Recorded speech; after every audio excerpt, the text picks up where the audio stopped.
Hi, I'm Dr. Jiang. Today we're going to discuss about COVID-19 management.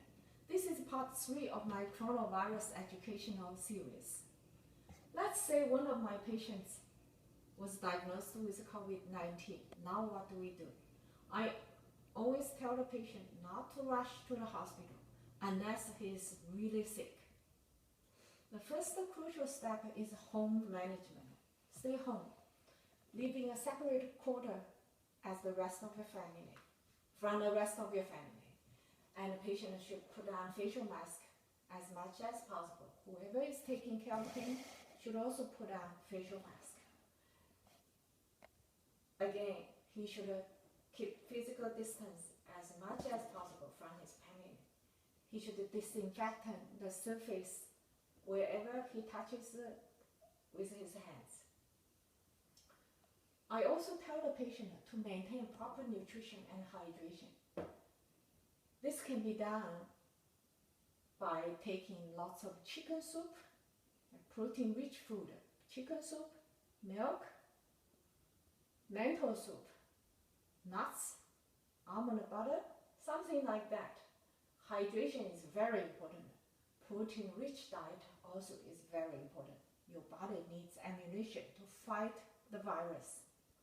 And I always advise the patient to walk around here and there a few times a day in the room.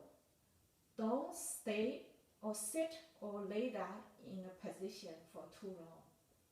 Next, I always advise him to monitor his symptoms under the supervision of primary care doctor, which in this case is me. The most important indicator of his symptoms is oxygen saturation.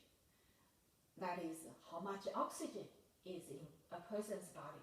Ideally, it should be more than 95%. If it's less than 94%, that's the time the patient should be considering going to the hospital. Oximeter is a small device like that. It helps us to determine how much oxygen a person has. So, you put it on, turn it on, it will give you a number. You can buy it in Amazon or other online stores easily. My number is 99%, so I'm good. Next thing to monitor is the temperature. I like to use this no-touch thermometer. My temperature is 98 degrees, so I'm good. The hydration status for a patient also is very important.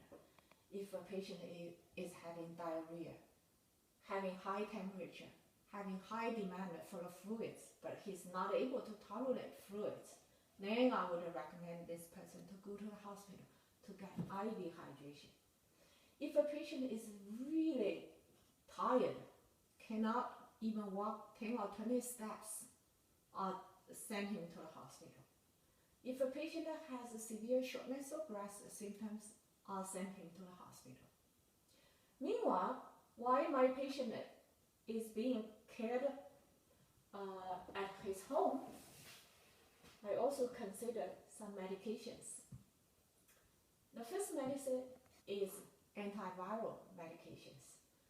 Ideally, if we have a magical pill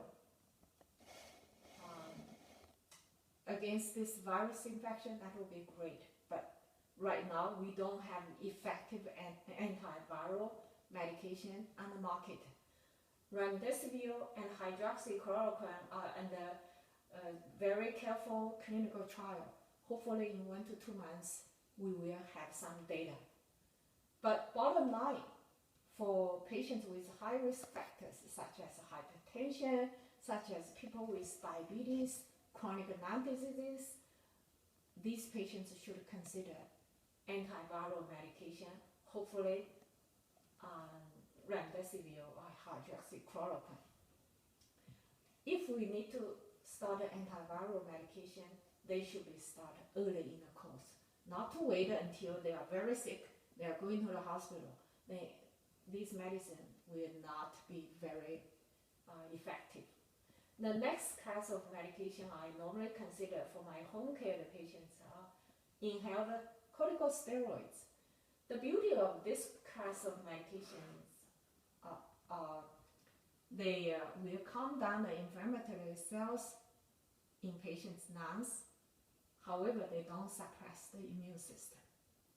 So they will help to maintain oxygenation level in our body and suppress the possible fluids buildup in the lungs and suppress the respiratory symptoms.